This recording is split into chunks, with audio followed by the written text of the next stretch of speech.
ಇವತ್ತು ಔಷಧಿಗಳ ಬಗ್ಗೆ ಮಾತಾಡೋಣ. ಡಾಕ್ಟರ್ ಕೊಡೋ ಔಷಧಿ ಅಲ್ಲ, ಬದಲಿಗೆ ನಮ್ಮನ್ನೇ ನಾವು ಕಂಡುಕೊಳ್ಳುವಂತ ಔಷಧಿಗಳ ಬಗ್ಗೆ. ಹೌದು, ಕ್ಯಾನ್ ಬುಕ್ಸ್ ಹೀಲ್ ಸಮ್ವನ್ ಅಂತ ಯಾರಾದ್ರೂ ಕೇಳಿದ್ರೆ ನಾನು ಖಂಡಿತವಾಗ್ಲೂ ಎಸ್, ವೈ ನಾಟ್, ಪುಸ್ತಕಗಳು ನಮ್ಮನ್ನ ಖಂಡಿತವಾಗ್ಲೂ ಗುಣಪಡಿಸುತ್ತೆ ಅಂತ ಹೇಳ್ತೀನಿ. ಯಾಕೆ ಅಂತ ಕೇಳ್ತೀರಾ? ಪುಸ್ತಕಗಳು ನಮ್ಮ ಪ್ರಬುದ್ಧತೆ, ನಮ್ಮ ಯೋಚನೆ ಇವೆಲ್ಲದನ್ನು ನಮ್ಗೆ ಕೊಡುತ್ತೆ.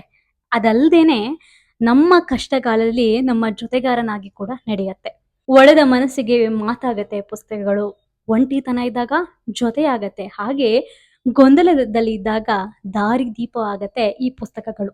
ಇದೆಲ್ಲದಕ್ಕಿಂತ ಹೆಚ್ಚಾಗಿ ನಮ್ಗೆ ಆಗ್ತಿರುವಂತಹ ಸಮಸ್ಯೆವನ್ನ ಬೇರೆ ದೃಷ್ಟಿಕೋನದಲ್ಲಿ ಯೋಚನೆ ಮಾಡೋದಕ್ಕೂ ಕೂಡ ಸಹಾಯ ಮಾಡತ್ತೆ. ಕಳೆದೋಗಿರುವಂತಹ ನಮ್ಮನ್ನ ಇನ್ನೂ ಹೊಸ ದಾರಿಯತ್ತ, ಹೊಸ ಆಲೋಚನೆಗಳತ್ತ, ಮತ್ತೆ ಹೊಸ ಯುಗದತ್ತ ಮರುಜನ್ಮವನ್ನು ಕೊಟ್ಟು ನಡೆಸುವಂತೆ ಮಾಡುತ್ತೆ ಈ ಪುಸ್ತಕ. ಹಾಗಾಗಿ ನಾನು ಯಾವಾಗ್ಲೂ ಹೇಳ್ತೀನಿ, ಒಂದು ಒಳ್ಳೆಯ ಕೃತಿ, ಒಂದು ಒಳ್ಳೆಯ ಪುಸ್ತಕ, ಒಂದು ಒಳ್ಳೆಯ ಕತೆ ಅಥವಾ ಒಂದು ಒಳ್ಳೆಯ ಲೇಖಕ ನಮ್ಮನ್ನ ಯಾವ ರೀತಿ ಬೇಕಾದ್ರೂ ಗುಣಪಡಿಸ್ಬೋದು. ನಮ್ಮ ಆಂತರ್ಯವನ್ನು ಗುಣಪಡಿಸುವಂತಹ ಶಕ್ತಿ ಇರೋದು ಕೇವಲ ಪುಸ್ತಕಗಳಿಗೆ ಮಾತ್ರ. ನನ್ನ ಬದುಕಿನಲ್ಲಿ ಔಷಧಿಯಾಗಿ ಪರಿಣಾಮ ಬೀರಿದ ಪುಸ್ತಕ ಅಂದ್ರೆ ಅದು ಭೈರಪ್ಪನವರ ಗೃಹಭಂಗ ಮತ್ತೆ ದೂರ ಸರಿದರು.